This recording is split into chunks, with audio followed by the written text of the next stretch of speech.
Resell cheap Fiverr services at other high-value locations.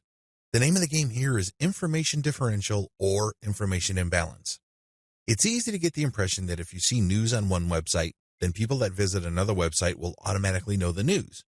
After all, the internet is just a giant spider web, if you will, of links. The data that you can find on one place can also be found or accessed from another place sooner or later. Well, this is too much of an assumption to make. It turns out that in certain situations and regarding certain types of data actually travels slowly. This is a money-making opportunity for you.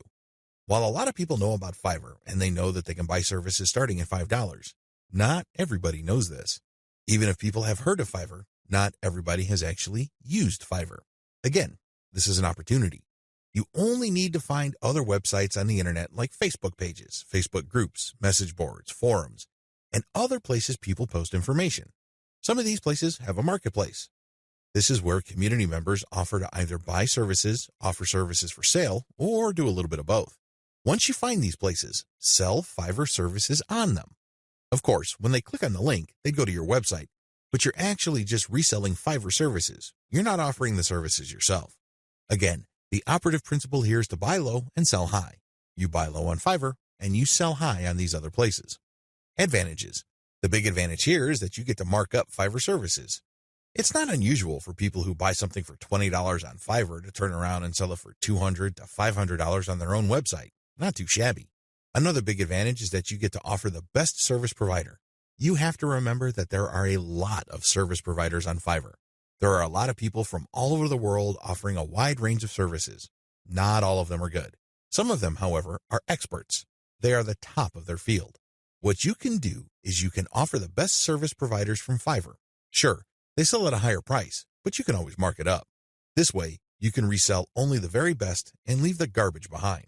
Finally, the biggest advantage of this business model is you name your markup. If you think you can get away with 100% markup, go for it. If you think that 500% profit is possible, and probably take advantage of it. You have full freedom because you're advertising on third-party sites. But when people click a link, they don't go to Fiverr, they go to your site. This is where you advertise services that you turn around and buy from the best-of-breed service providers on Fiverr.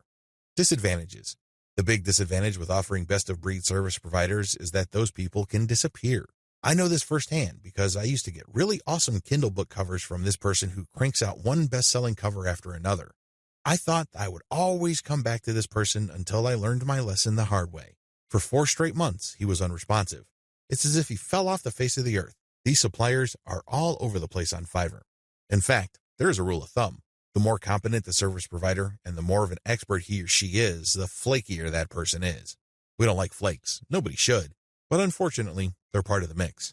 This is the risk that you run. Do yourself a big favor. Find an alternative. This means that you have a backup or two. For example, you're offering graphic services and you normally turn around and buy Michelangelo's services. If for whatever reason he flakes out, you can always tap Raphael or Leonardo so you can cover your assets. Another key disadvantage is that the quality might be spotty from time to time. If this happens, your reputation may suffer. Remember, you're charging a fat premium for this service. You are riding on somebody else's expertise. What if that person gets sloppy or lazy? Let's face it, this happens to the very best of us. Again, this is where having a backup comes in. If your main go-to person delivers garbage, all of a sudden, you can at least quickly pivot and order from the next expert and come up with something decent. Another drawback to this business model is that many markets are increasingly sophisticated. Don't think that the people you're selling to are idiots. Don't think that they are completely wet behind the ears and they haven't heard of Fiverr. If they haven't heard of it, they will hear about it soon enough. Now, some people simply don't care. Some people may realize that you're just flipping services, and guess what? They don't care. Why? Their time is very valuable to them. They have other bigger fish to fry. Other people can take this very personally. They don't like to feel that they've been taken advantage of. They can see right through your system. It's obvious to them that you're just flipping services by buying low and selling high. These people are probably not your intended buyers anyway. Chances are, if they're that paranoid, cynical, and skeptical, they probably wouldn't have bought from you. If they did, they probably would have turned around and asked for a refund. It's a good idea to be discreet. Don't be obvious about it. However, at the end of the day, haters are going to hate. That's just part of the game. Another drawback is people often will only pay you a very fat premium. I'm talking about over 200% or 300% if you have a solid brand. This means that you have a long list of people who are happy with your reselling activities. These are people who really get a lot of value from what you're doing. That is hard enough because you're going to have to perform really well for an extended period of time. You also have to have a solid reseller site. You can't just go to Blogspot, Weebly, or Wix and scrape together a very basic site. People are going to equate the low quality of your site with the quality of the services you are reselling. This means that you're going to have to step up the amount of money you pay upfront for this business. You have to pay solid money to a developer and designer on Fiverr to create an authoritative and expert-looking reseller website. Finally, you have to get traffic to your reseller website. This means that you have to go to forums, message boards, Facebook groups, and pages that already actively resell the Fiverr services you are reselling. Go there. Get people excited.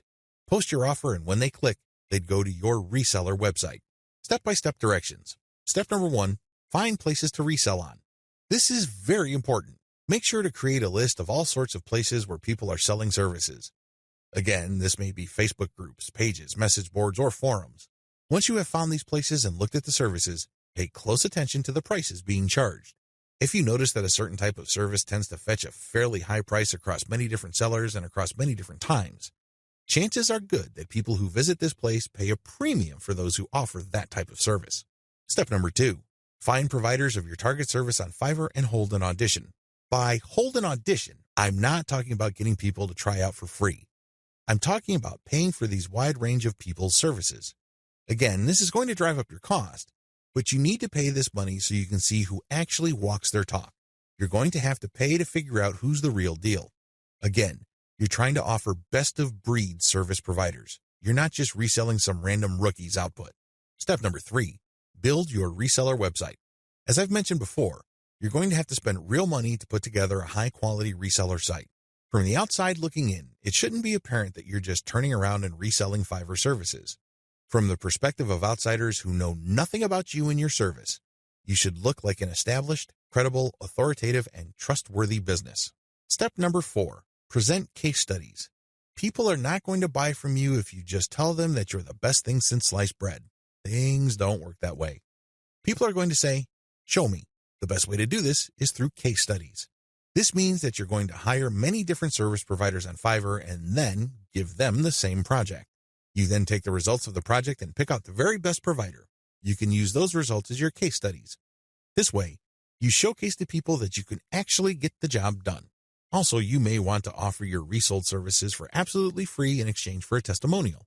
Personally, I prefer video testimonials. Run the service for free for clients so you end up paying for this service to the provider on Fiverr and then showcase the positive results. Obviously, leave out any failed results. Step number 5, do outreach. I wish I could tell you that you just need to post an ad on forums, message boards, Facebook groups, and pages. It doesn't work that way. You definitely need to do these, but you also have to do outreach. This means that you're going to have to contact digital marketing agencies and other organizations that normally order the type of service that you are offering.